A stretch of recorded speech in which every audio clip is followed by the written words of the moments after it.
Oke, hello guys, welcome back to my channel. Udah lama banget aku itu nggak ngupload karena lagi sibuk banget sama pekerjaan. Dan aku juga sebenarnya tipe orangnya itu akhir-akhir ini aku lagi malas ngedit ya. Jadi hari ini aku akan mencoba untuk membuat konten yang benar-benar gak perlu edit. Dan sebenarnya jujur aja aku itu udah kehabisan konten karena sebenarnya awal bulan 2 tahun yang lalu itu aku buat YouTube itu, channel itu adalah aku pengen sharing pengalaman belajar atau pengalaman kehidupan di China, tapi karena aku sekarang udah pulang itu hampir 2 tahun, jadi aku itu udah bingung arahnya mau dibawa kemana. Jadi hari ini aku bakalan sharing tentang work from home, dan ini benar-benar relate banget sama aku karena udah 1 tahun 9 bulan itu aku kerja work from home. Jadi kalau kalian tahu sekitar bulan Juli 2019 itu aku baru pulang dari kantor. Aku tuh baru pulang dari China, Beijing, dan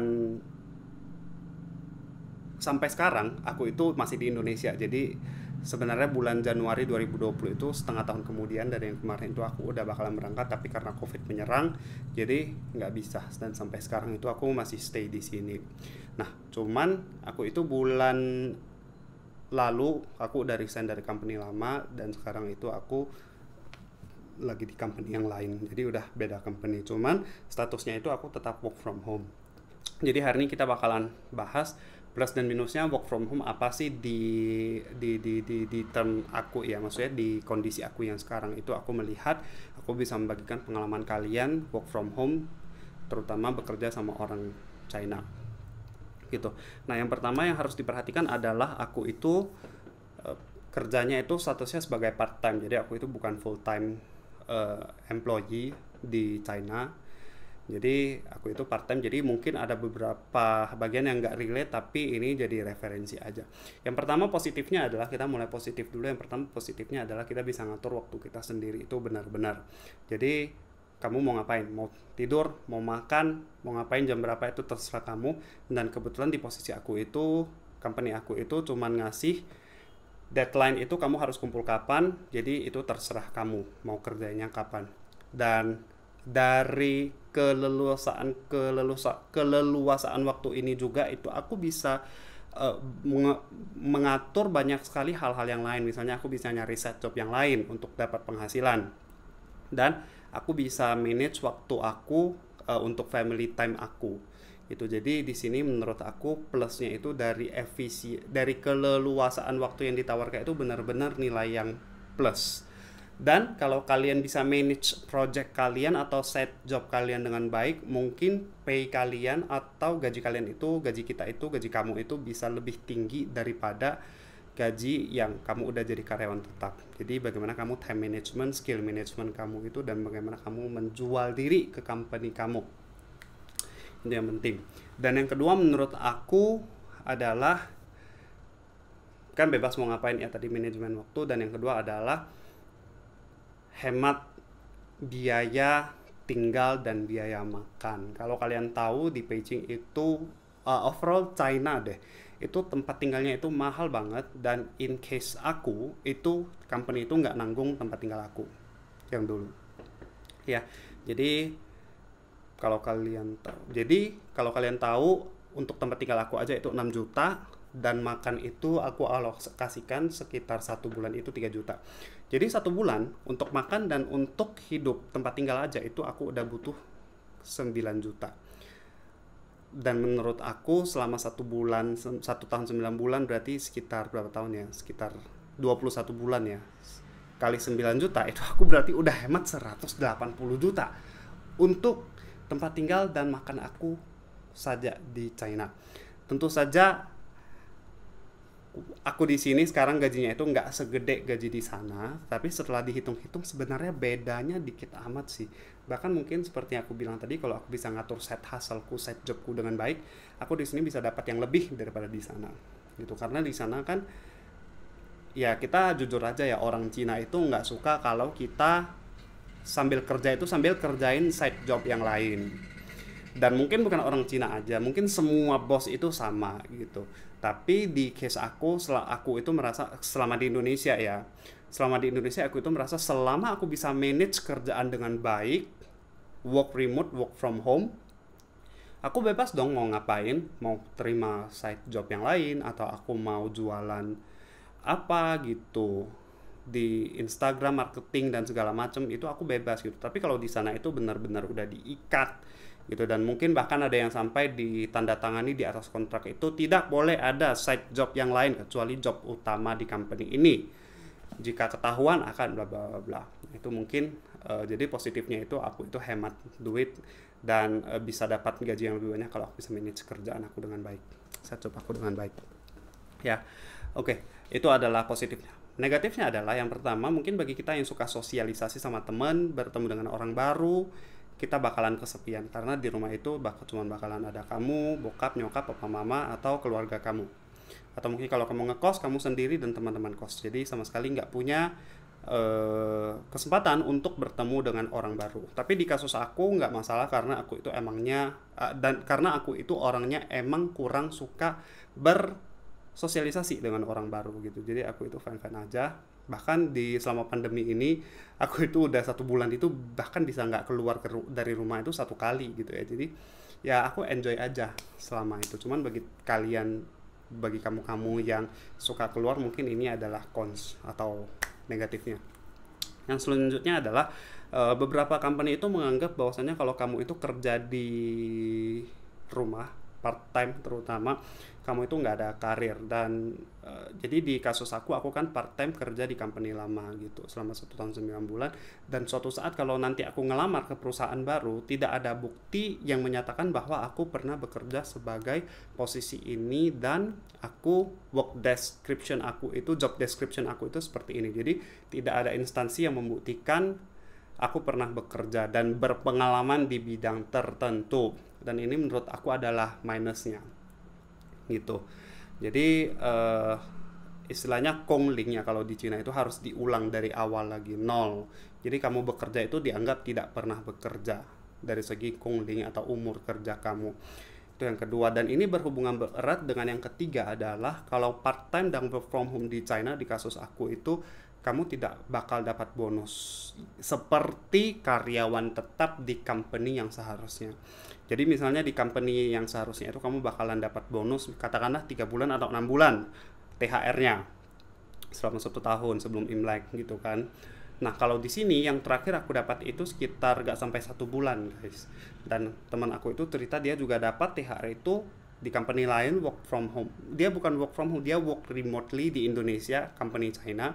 Dia juga cuma dapat 1 bulan. Jadi dari case kita berdua ini aku bisa menyimpulkan bahwa kita punya type E atau benefit itu kurang dibandingkan dengan kita langsung ke sana. Jadi mungkin di sana kita bakalan dapat bonus, terus dapat tunjangan apa, dan lain-lain. Itu yang ketiga. Yang keempat adalah kita harus punya workspace. Ini aku masukkan ke kekurangan karena kita bakalan harus ngeluarin modal untuk desain atau dekor sebuah tempat yang khusus bagi kita untuk kerja. Jadi pada setengah tahun pertama aku kerja di rumah, work from home, itu aku benar-benar modalnya itu hanya laptop dan monitor aja dan sebuah meja kecil gitu ya, dan aku di atas kasur aja, dan itu aku benar-benar susah banget karena ininya sakit, kepalanya sakit, semuanya sakit. Sampai setengah tahun kemudian aku baru mulai memutuskan untuk beli mouse, beli keyboard yang sesuai, beli kursi dan beli laptop stand. Benar-benar jadi monitornya itu tegak dan benar-benar semuanya itu adalah ergonomis. Jadi aku itu enggak karena aku kan punya masalah dengan tulang belakang, jadi benar-benar support semuanya ke aku. Jadi pas aku kerja itu aku benar-benar nyaman. Dan menurut aku ini adalah minus karena kita harus mengeluarkan modal untuk semua ini. Kalau kita kerja di kantor, mungkin modalnya juga ada sesuai dengan yang kita butuhkan, tapi tidak sebesar yang di rumah. Karena di rumah kan kita memang, apalagi rumahku ya, aku nggak tahu kalau rumah teman-teman sekalian, tapi rumahku itu memang tidak ada satu tempat yang khusus tempat kerja, jadi harus disulap lagi dengan duit gitu ya. Jadi itu menurutku kekurangan. Dan yang terakhir adalah jadinya jarang berolahraga karena commute kan ya, commute. Oh ya, aku juga kelupaan kalau plusnya adalah plusnya work from home adalah waktu dari rumah jalan ke tempat kerja, jadi commute time-nya itu dihapus, jadi 0. Kalau kalian pernah mengingat, aku pernah buat video, aku kerja di tempat lama itu dari Peita ke tempat kerja itu 1,5 jam pergi, 1,5 jam pulang, jadi total 3 jam. Jadi kalau kerja di rumah itu waktu commute itu jadi nol, aku nggak usah berangkat, bahkan aku nggak mandi nggak ada yang tahu ya, seperti itu. Nah, jadi itu plusnya tadi, kita balik. Nah, negatifnya adalah karena nggak ada commute, nggak ada jalan, sehingga kesehatan aku itu menurun. Ya, dalam artian nggak, aku itu memang males olahraga sih akhir-akhir ini, makanya aku menjadi lebih gemuk. Cuman kalau di China mungkin akan terbantu karena mau nggak mau lu kan harus jalan. Jadi seberapa sedikit pun jalan ya di China itu, kalau jalan itu ya jalan, maksudnya jalan itu benar-benar lu jalan gitu, bukan cuma naik tangga, turun tangga, naik mobil gitu. Jadi benar-benar jalan, adalah jaraknya. Tapi kalau di sini apalagi ditambah dengan pandemi, aku itu benar-benar jarang jalan, dan itu benar-benar berdampak kepada kesehatan aku secara long term dan short term, yang aku itu udah kurus, udah gemuk 10 kilo.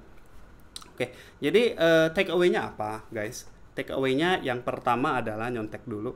Yang pertama adalah work from home itu worth gak sih? Menurut aku worth banget kalau kamu bisa dapat kerjaan, kalau kamu bisa menentukan value kamu itu apa, dan kamu bisa dapat company yang benar-benar menghargai value kamu. Ya, jadi aku juga sebelum buat sharing konten ini, aku juga udah search. Banyak sih teman-teman yang di luar negeri itu mereka kerja work from home itu udah sampai 15 tahun, 20 tahun, dan mereka sama sekali belum pernah ketemu klien mereka satu kali pun. Dan itu adalah hal yang lumrah di luar negeri. Mungkin bagi beberapa job ya, aku juga kurang tahu job apa, dan itu hal yang lumrah gitu di luar negeri. Cuman menurut aku pribadi sekarang, worth gak sih? Menurut aku ya balik lagi ke tadi, kamu harus dapat company yang benar-benar kamu bisa titipin masa depannya tanpa kamu bisa melihat dia gitu loh. Jadi balik lagi ke rasa aman sih, karena aku merasa kaupu nggak sih gitu, aman nggak sih kalau aku nggak kesana gitu. Karena seperti yang teman aku si Fis katakan, selama kita masih bekerja sama orang, dia bukan work from home aja, selama kita masih bekerja sama orang, kamu harus ekstra hati-hati, karena bos kamu itu bisa kick kamu atau bisa pecat kamu kapan saja. Bos kamu itu bisa pecat kamu kalau kamu sudah tidak mempunyai value atau nilai bagi company itu. Jadi di term Chinese company itu 1 month notice, jadi kamu bisa di kick 1 bulan. Jadi pemberitahuannya itu cuma 1 bulan aja. Jadi gampang nggak sih cari company yang mau dititipin masa depan kita? Menurut aku itu nggak gampang. Worth nggak sih? Worth kalau kamu dapat benar-benar yang long term dan kamu bisa manage waktu kamu. Mungkin beberapa side job sekali, dalam sekali kamu bisa manage itu mungkin bisa puluhan juta di Indonesia, dan menurut aku pribadi sih itu udah cukup banget ya. Jadi kamu sendiri. Dan kalau aku pribadi sekarang, menurut aku work from home itu berarti udah mau masuk ke 2 tahun ya. Jadi menurut aku pribadi, comfort zone aku itu udah nyaman lah, dan aku itu udah harus cari keluar. Aku itu udah harus keluar, lompat dari comfort zone aku, zona nyaman aku, dan udah mulai harus merintis karir dari nol lagi. Meskipun pengetahuannya ilmu aku itu udah dapat dari 1 tahun 9 bulan kerja di company lama, tetapi ya seperti yang aku bilang tadi, nggak diakuin dan segala macam. Jadi benar-benar harus merintis dari nol, dan aku percaya kalau ke company yang baru pasti ada sesuatu hal yang baru yang bisa kita lakukan. Kalau ketemu orang baru pasti ada kesempatan baru yang bisa kita dapatkan gitu. Jadi semuanya kembali lagi ke kamu mau work from home atau enggak. Kedepannya kita nggak tahu bagaimana, apakah tren work from home akan lebih normal atau enggak, who knows, nggak ada yang tahu. Tapi untuk sekarang aku merasa at least kondisi di China udah